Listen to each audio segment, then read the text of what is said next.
Voici le dernier moment de Béatrice Uria Monzon. Le rideau est tombé, et avec lui s'est éteinte l'une des voix les plus envoûtantes de l'opéra français. Le 19 juillet 2025, alors que l'été baignait Paris d'une lumière éclatante, la nouvelle a frappé comme un tonnerre dans un ciel clair. Béatrice Uria Monzon n'est pas. Et derrière les hommages officiels, les bouquets déposés à l'Opéra Bastille et les messages émus de ses confrères, se cache une vérité plus intime, celle d'une femme qui, jusqu'au bout, a défendu l'art lyrique comme un acte de vie. Car Béatrice n'était pas qu'une cantatrice, elle était Carmen, pas seulement sur scène, mais dans chaque fibre de son être. Depuis ses débuts, elle avait fait de ce rôle mythique une seconde peau, au point que certains affirmaient que le personnage et la femme ne faisaient plus qu'un. Mais cette passion dévorante avait un prix. On raconte que les dernières années, loin des projecteurs, furent marquées par un silence forcé, une voix fragilisée par les blessures invisibles que les grandes tragédies scéniques infligent à ceux qui les portent trop longtemps. Avant sa mort, un proche aurait confié qu'elle regrettait de ne pas avoir révélé un chapitre caché de sa carrière, un épisode amer, survenu au sommet de sa gloire, qui aurait failli briser son destin artistique. Les spectateurs n'en ont jamais rien su. Mais dans les coulisses, cette histoire circulait comme un murmure interdit. Et c'est peut-être là que réside le cœur de cette dernière scène. Au-delà de la disparition tragique d'une diva, c'est une vie entière vouée à l'art qui s'achève, avec ses triomphes éclatants et ses ombres soigneusement dissimulées. Aujourd'hui, alors que les applaudissements se sont tus, il est temps d'ouvrir le rideau sur l'histoire secrète de Béatrice Uria Monzon. Pour comprendre la trajectoire de Béatrice Uria Monzon, il faut remonter aux années où l'opéra en France cherchait à réinventer son éclat.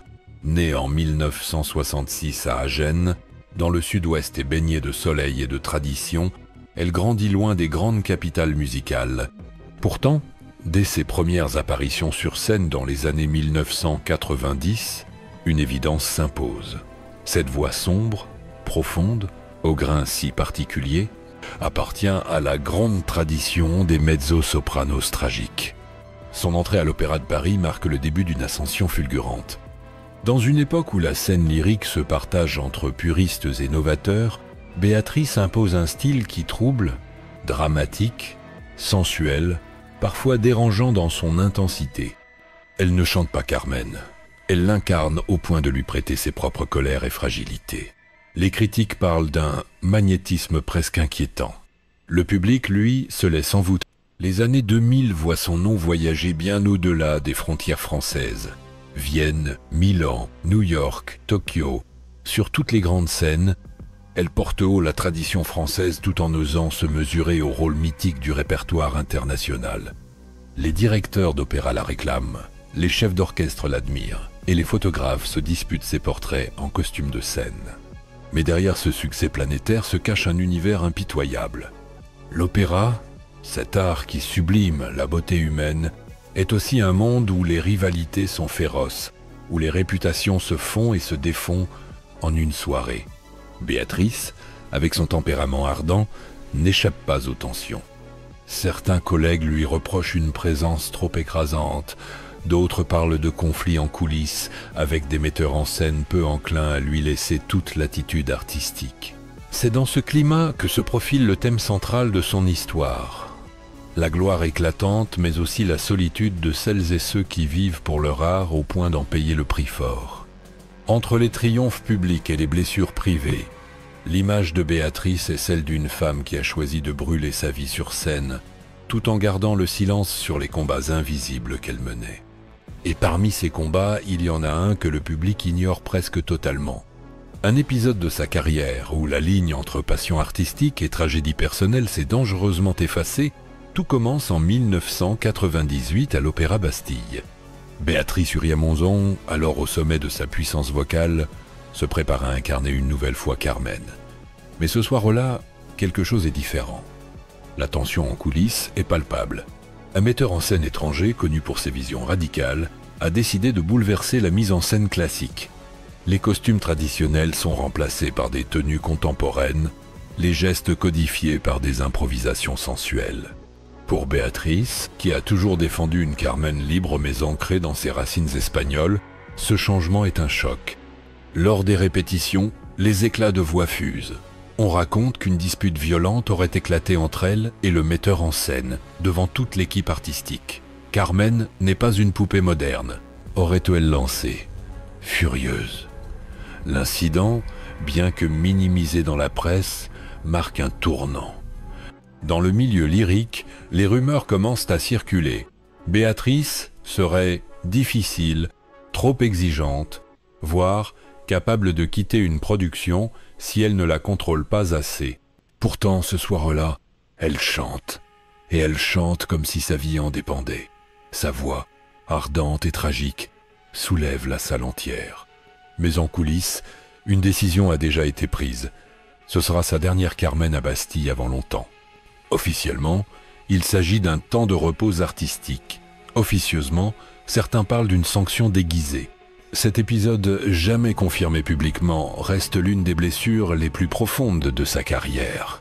Car Carmen, pour Béatrice, n'était pas seulement un rôle, c'était son identité artistique. Lui retirer ce personnage revenait à lui arracher une part d'elle-même. Mais au lieu de se retirer, elle relève le défi. Les années suivantes, elle multiplie les prises de rôle. Charlotte dans Werther, la comtesse de la Dame de Pique, Santuzza dans Cavalleria Rusticana. Chacune de ces incarnations porte la marque de son intensité émotionnelle. Les critiques louent son audace, mais dans les interviews, on sent parfois poindre une mélancolie. Il y a des rôles qu'on ne quitte jamais vraiment, glisse-t-elle un jour, en regardant au loin.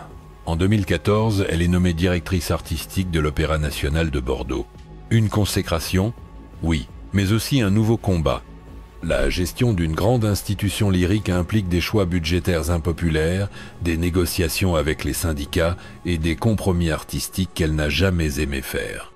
Certains disent qu'elle s'y est usée, que le poids des responsabilités a entamé sa passion. Les dernières années de sa vie, Béatrice apparaît moins souvent sur scène. Des problèmes de santé, discrets mais persistants, l'éloignent des grandes productions. Pourtant, chaque fois qu'elle revient, le public retrouve intacte cette flamme, qui a fait d'elle une figure unique de l'opéra français. Jusqu'à ce dernier été 2025, où le rideau s'est définitivement baissé, ce que peu de spectateurs savaient, c'est qu'au-delà des triomphes et des ovations, Béatrice Uria Monzon a vécu un épisode qui l'a marqué à jamais. Ce n'était pas seulement l'histoire d'une artiste qui se battait pour préserver l'intégrité d'un rôle, c'était aussi celle d'une femme blessée par le système qu'elle servait. Tout remonte à une soirée en 2003 à Vienne. Elle devait y interpréter Carmen dans une production prestigieuse aux côtés d'un ténor mondialement célèbre. Mais quelques jours avant la première, une rumeur se répand dans les coulisses. La direction envisage de la remplacer. Officiellement, on parle d'ajustements artistiques. Officieusement, certains affirment que le ténor ne souhaitait plus chanter avec elle. Les raisons ? Des divergences profondes lors des répétitions et un incident qui aurait eu lieu lors d'une scène particulièrement intense où le jeu physique aurait dépassé les limites prévues. Béatrice n'en a jamais parlé publiquement, mais plusieurs témoins racontent qu'elle en a pleuré de rage. Dans son journal personnel, que seuls quelques proches ont pu lire, elle évoque ce moment comme la blessure la plus humiliante de sa carrière. Finalement, elle est maintenue dans la production, mais l'atmosphère est glaciale. Sur scène, sa Carmen semble plus farouche que jamais, presque vengeresse. Les critiques louent une intensité brûlante, ignorant qu'elle puisait sa force dans la colère et la douleur. Dans les années suivantes, elle porte ce fardeau en silence. Elle confie à une amie. « Sur scène, je suis invincible, mais en coulisses, je suis vulnérable comme tout le monde. » Cette fragilité cachée transparaît parfois dans ses interprétations. Les spectateurs y voient du génie, mais ses proches savent que c'est aussi la trace d'une cicatrice qui ne se refermera jamais. Lorsqu'elle prend la direction de l'Opéra de Bordeaux, certains y voient une retraite dorée. En réalité, c'est aussi une manière de reprendre le contrôle, ne plus dépendre des caprices d'un metteur en scène, d'un chanteur ou d'un impresario. Mais cette position la confronte à d'autres tempêtes, conflits syndicaux, coupes budgétaires, tensions avec les artistes qu'elle admire. Elle n'est plus la diva libre de faire exploser un rôle. Elle devient stratège, négociatrice, parfois même arbitre de drame qu'elle aurait jadis incarné. Et puis, Il y a la santé. Des problèmes respiratoires, longtemps dissimulés, commencent à la ralentir. Elle refuse d'annuler ses engagements, même lorsqu'elle chante en retenant sa respiration entre les phrases. Le public n'y voit que du feu. Les critiques continuent de parler d'une voix somptueuse, d'une ligne parfaite. Mais ses amis savent, chaque représentation est un combat. Lorsque la nouvelle de sa mort est annoncée le 19 juillet 2025, la presse s'empresse de célébrer la grande artiste. Les réseaux sociaux s'illuminent de vidéos d'archives, de souvenirs partagés par des admirateurs bouleversés. Mais dans l'intimité, ceux qui l'ont connue savent qu'elle emporte avec elle un secret plus sombre. Celui d'une femme qui, malgré la gloire, a connu l'injustice, l'humiliation, la douleur physique et morale, et qui a tout transformé en art. Car c'est peut-être là, au fond, la vérité noire de Béatrice Uria Monzon. Chaque note qu'elle chantait était le cri sublimé d'une vie traversée par la passion et les blessures invisibles. Béatrice Uria Monzon restera, à nos yeux, l'une des dernières grandes tragédiennes de l'opéra français. Non pas seulement pour la puissance de sa voix ou la précision de sa technique, mais pour cette faculté rare de transformer chaque rôle en confession intime. Quand elle chantait, elle ne récitait pas une partition, elle livrait un morceau de sa propre vérité. Il est facile de voir en elle la Carmen éternelle, qui a marqué toute une génération de spectateurs. Mais se limiter à cette image serait injuste.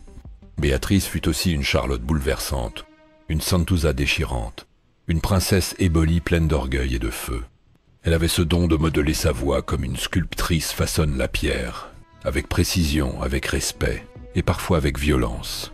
Pourtant, derrière cette carrière exemplaire, il y a une femme qui n'a jamais été totalement épargnée par les lois impitoyables du monde lyrique. Les conflits en coulisses, les rivalités, les humiliations parfois publiques, la pression constante de rester au sommet, tout cela a laissé des traces. Mais c'est précisément dans cette adversité qu'elle a puisé sa grandeur. Notre opinion ? Béatrice Uria Monzon fut l'exemple parfait de l'artiste qui refuse de se contenter d'exécuter. Elle voulait incarner. Cela lui a coûté cher. Certains rôles lui ont été retirés, certaines collaborations rompues, mais elle a toujours préféré rester fidèle à sa vision plutôt que de se plier aux compromis faciles. Et c'est cette intransigeance qui la rend unique dans l'histoire de l'opéra français. En tant que spectateurs, nous ne pouvons que mesurer notre chance d'avoir vécu à une époque où l'on pouvait la voir et l'entendre en direct. Ceux qui l'ont entendu sur scène savent. C'était un choc physique, presque charnel. Sa voix, sombre et brûlante, semblait faite pour ébranler les certitudes. Et vous, que retenez-vous de Béatrice Uria Monzon ? L'image d'une diva flamboyante qui brûlait sa vie sur scène, ou celle d'une femme profondément humaine qui a su transformer ses blessures en un art immortel ? Peut-être, au fond, les deux à la fois. Il y a des silences qui résonnent plus fort que les plus beaux applaudissements. Celui laissé par Béatrice Uria Monzon, depuis ce 19 juillet 2025, en fait partie. Dans les salles d'opéra, dans les coulisses, jusque dans les loges où flottent encore ses parfums et ses écharpes oubliées, on a l'impression qu'elle pourrait apparaître d'un instant à l'autre, prête à entrer en scène. Ceux qui l'ont vue chanter se souviennent. Le frisson qui parcourait la salle quand elle posait un pied sur le plateau, ce regard qui en disait plus que 1000 mots, cette voix qui semblait jaillir des profondeurs même de l'âme. On ne se contentait pas de l'écouter, on vivait avec elle chaque souffle, chaque geste, chaque éclat de passion. Aujourd'hui, il ne reste que les souvenirs, et cette certitude étrange que, tant qu'on écoutera Carmen, tant qu'on frissonnera à l'air de Santuzza ou à la plainte de Charlotte, une part d'elle continuera de vivre. Car Béatrice n'a jamais chanté pour durer dans les archives, elle a chanté pour marquer les cœurs. Et cela, aucune disparition ne peut l'effacer. Il y a des histoires qui n'avaient jamais été racontées, mais maintenant vous les connaissez. Et peut-être la prochaine fois que vous entendrez les premières notes de Bizette, vous penserez à elle, à cette femme qui a brûlé sa vie sur scène et qui, dans ses derniers instants, a laissé derrière elle un héritage qui ne s'éteindra jamais.